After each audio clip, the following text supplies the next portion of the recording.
जातियों में मनाए जाते हैं, बाकी जानवरों में नहीं, पक्षियों में नहीं, पेड़ पौधों में नहीं, लता बेलों में नहीं, मानव में माना जाता है। क्योंकि मानव प्राणी जो होता है वो बुद्धिमान होता है। इसलिए मानव प्राणी को तरने के लिए 3 संस्कारों का आविष्कार किया गया।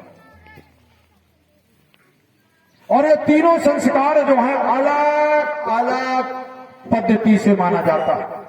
हिंदू धर्म दर्शन के अंदर तीनों संस्कारों की रीति पद्धति, पूजा पाठ, रीति रिवाज अलग अलग।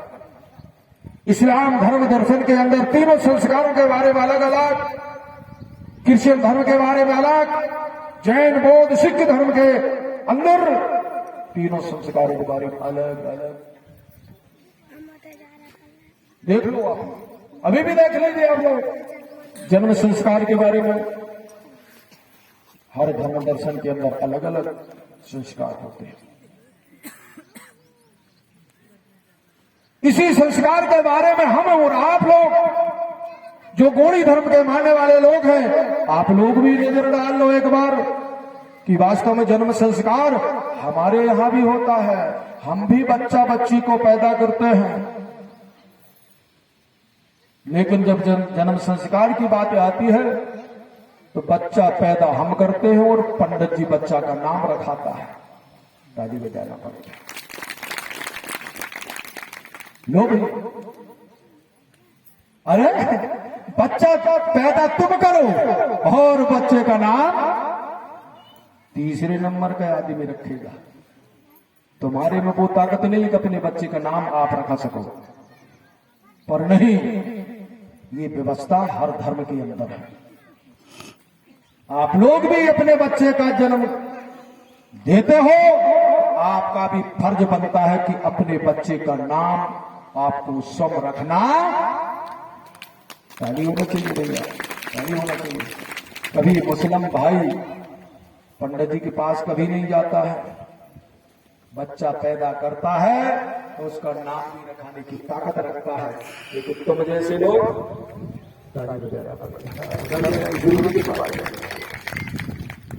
विवाह करेंगे, हम लोग बच्चा बच्ची का विवाह करेंगे। हेलो भैया, पंडित जी के पास जाएंगे भाव की तारीख निकालने के लिए। विवाह तुम करो, बच्चा तुम्हारे, बच्ची तुम्हारी, पूरा खर्चा तुम्हारा, और अकेले भाव की तारीख पंडित जी बनाएंगे। धन्यवाद भैया, एक बार ताली तो जरूर होनी चाहिए। वो तारीख भी हम लोगों को निर्धारित करना चाहिए। हमारी अपनी संस्कृति में हमारे लोगों को विवाह तारीख हमको बनाना चाहिए। ये हमारी संस्कृति में, क्यों हमारी संस्कृति में आपका विवाह के रस्म कुछ हटके किए जाते हैं। जैसे मान लीजिए, उदाहरण में दे रहा हूं, जब पंडित जी विवाह के भाव डालते हैं, भाव फेरे लगाते हैं, तो पंडित जी किस प्रकार से फेरे लगवाते हैं? ऐसा, बाएं से दाएं की तरफ। और हम समाज की रीति के अनुसार बच्चा बच्ची के फेरे लगाए तो दाएं से बाएं की तरफ। इतना ही अंतर देख लो आप लोग। हमारे सियाने बूढ़े बुद्धिजीवी लोग बैठे यहां पर, वो भी जान रहे इस बात को कि हम लोग अपने बच्चा बच्ची के शादी के फेरे साथ के साथ पूरे के पूरे दाएं से बाएं की तरफ। जैसे कि धरती घूम रही, कैसे? अरे धरती सीधी घूम रही, ये सत सत प्रमाण, और आटा चक्की देते हैं, बैल घूमे खलियान। माने इसका दर्शन, सीधी धरती घूम रही, इसका दर्शन कैसे है? जैसे हम हाथ की चक्की पहले कैसे घुमाते थे, मात्र शक्तियों से ज्ञान ले लो। अभी अगर मेरी बात नहीं मानने को तैयार हो तो मात्र शक्तियां बैठी हैं। मात्र शक्ति आप लोग बताइए, आज के 20 साल पहले जब हाथ की चक्की घुमाया करती थी तो वो कैसे करके घुमाती थी, जरा वो आप लोग बताएंगे। लो भैया मेरी न मानो और भैया मातृ शक्तियां बैठी हैं, ऐसा करके बता रही हो लोग, ताली बजाना पड़ेगा आपको। अब इनकी भी मत मानो, मेरी भी मत मानो, लेकिन वो ढोल की तो मानो आप लोग, जिसे बैल कहते हैं। आप लोग ताली बजाइए। जब लोग आप दायन रहते हैं, है ना, गेहूं धान की मक्का की जो माने फसल की, तो आप जब बैलों को दाएं में नहते तो कैसे घुमाते हो, जरा बताइए। ऐसे घुमाते हैं, ठीक है ना। उस जानवर को भी मालूम है कि धरती कैसे घूमती है, लेकिन इंसान को नहीं मालूम। ताली बजाना पड़ेगा। उस चतुर चालाक इंसान ने हमको उल्टा घुमा दिया। अरे बैलों को भी मालूम है, अरे वो तो बैल हो गया, लेकिन कुत्ता के बारे में जानो। एक कुत्ता होता है, अरे दोनों टाइम की रोटी का जुगाड़ रास्ते में चलते चलते बनाने वाले को भी ज्ञान है। ताली बजाना पड़ेगा। जब वो जमीन में बैठता है तो दाएं से बाएं घूम कर बैठता है। नाग को देखेंगे आप लोग, नाग भी अगर जमीन पर बैठेगा कुंडली मार के, तो वो भी दाएं से बाएं घूम करके बैठेगा। सारे चीजों को ज्ञान है, मालूम है। लता बेल देखेंगे आप लोग, बेला बरसात में जब निकलती है, जब किसी झाड़ में चढ़ती है, तो वो भी बेला निकलते हुए और इस प्रकार से घूमते घूमते झाड़ में चल जाती है। माने इनको भी मालूम है कि धरती कैसे घूम रही, लेकिन कार्य मूड के लोगों को मालूम। ताली बजाना पड़ेगा। इतना हमारे बीच में फर्क लग रहा है, इसलिए समझना पड़ेगा। जैसे हमारे गुरुजी ने तब तो कहा कि धरती सीधी घूम रही, सत्य सत्य प्रमाण, और आटा चक्की देत है, बैल घूमे खलियान। अब तो मानना पड़ेगा ना, ठीक है ना भैया। तो यहीं पर हमारा अंतर है। इसी प्रकार मृत्यु संस्कार, मृत्यु संस्कार में भी फर्क है।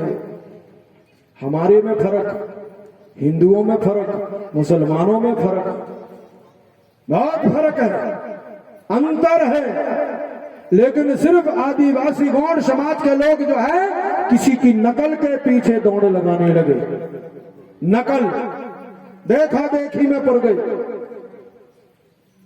जो लोगों ने लबरी झबरी बोल दिया हमारे बीच में, हमने उन्हीं की बात को मान गए, जबकि हमारा भी रिकॉर्ड है, रिवाज है, रीति है, नीति है, परंपरा है। जो हमारे समाज में जब किसी का लिंगोबास होता था, तो हम लोग भी जमीन में गड्ढा खोद करके गड्ढा में ही अपने शव को धरती माता की गोद में रखा करते थे। ताली बजाना पड़ेगा। लेकिन आज हम एक दूसरे की देखते हुए अग्नि संस्कार करने लगे, जबकि हमारे गौड़ियन समुदाय में, गौड़ समाज में, गौड़ी धर्म में ये वर्जित है। अग्नि संस्कार वर्जित है। जैसे इस्लाम धर्म में इस्लामी लोगों के लिए वर्जित है, वो जमीन में गड्ढा खोद करके ही उनके अपने मृतक शरीर को दफनाते हैं, कभी अग्नि संस्कार नहीं करते। आप लोग क्रिश्चियन धर्म के मानने वाले लोगों में देखें, जैन धर्म के मानने वाले लोगों में देखें, सिख धर्म के मानने वाले लोगों में देखें, वो भी अपना मृत्यु संस्कार अलग अलग रीति और रिवाजों से माने जाते हैं। इस प्रकार से साथियों, तीनों संस्कार हम अलग अलग तरीके से मानते हैं। लेकिन आदिवासी समाज को सिर्फ पता नहीं है, मालूम नहीं है। और ये गलती हमसे नहीं हुई, हमारे पूर्वजों से हुई, हमारे राजा और महाराजाओं से हुई। ये सुधारीकरण हमारे राजा और महाराजा थे, उनकी अपनी सत्ता थी, उनका अपना अधिकार चलता था। उस समय हमारे राजा और महाराजा अपने धर्म को परिपक्व बना लिए होते तो आज का समाज, हमारे समाज का ये हाल नहीं हो पाता। हम अपनी पहचान को अलग से बनाए रखे हुए होते, हमारा मान और सम्मान आज भी बरकरार होता। लेकिन हमारे राजा और महाराजा थे, इन्होंने भी ध्यान समाज का ना देते हुए और समाज को ऐसे खाई में पहुंचा दिए कि वहां से समाज को निकालने में आज हमें बहुत बड़ी मेहनत लग रही है और बहुत सारा धन खर्चा करना पड़ रहा है, मंच लगाना पड़ रहा है और आपको बताया जा रहा है। नहीं तो पहले आप जो जितने होशियार, समझदार, चतुर और बलवान, बुद्धिमान थे, वो आज सब की सब तुम्हारी अकल खत्म हो गई। जबकि कहा जाता है अरे कर्महीनों के कारुण्य पराधीन हो गए। क्या कह रहे? अरे कर्महीन के कारुण्य पराधीन हो गए और गौड़ी धर्म छोड़ के बर्बाद हो गए, बर्बाद हो गए। आपकी बर्बादी सिर्फ अपने धर्म के कारण हो रही है, इसलिए आपको जगना पड़ेगा। इसमें डरने की कोई बात नहीं है। इस देश को धर्मनिरपेक्ष कहा जा रहा है और पहले से हमारे समाज के साथ खिलवाड़ किया जा रहा है। समाज तो कभी का आगे आ गया होता, कभी का बढ़ गया होता। आदिवासी अपने मंजिल में रहता, लेकिन आदिवासी के साथ आज भी खिलवाड़ किया जा रहा है, आपके साथ धोखा किया जा रहा है। अभी भी हमारे बात को सरकार सुनने को तैयार नहीं है। जैसे मैंने कल बोला था, हमारे धर्म को मान्यता देने में आज भी सरकार आनाकानी कर रही है, जबकि आदिवासी गौड़ समाज बहुत पहले से अपने धर्म की रीति और नीति को मानते चला आ रहा है। बड़ा देव की पूजा करते चला आ रहा है, साज की पूजा करते चला आ रहा है, पेड़ पौधों की पूजा करते चला आ रहा है, अपने पुरखाओं की पूजा करते आज भी चला आ रहा है।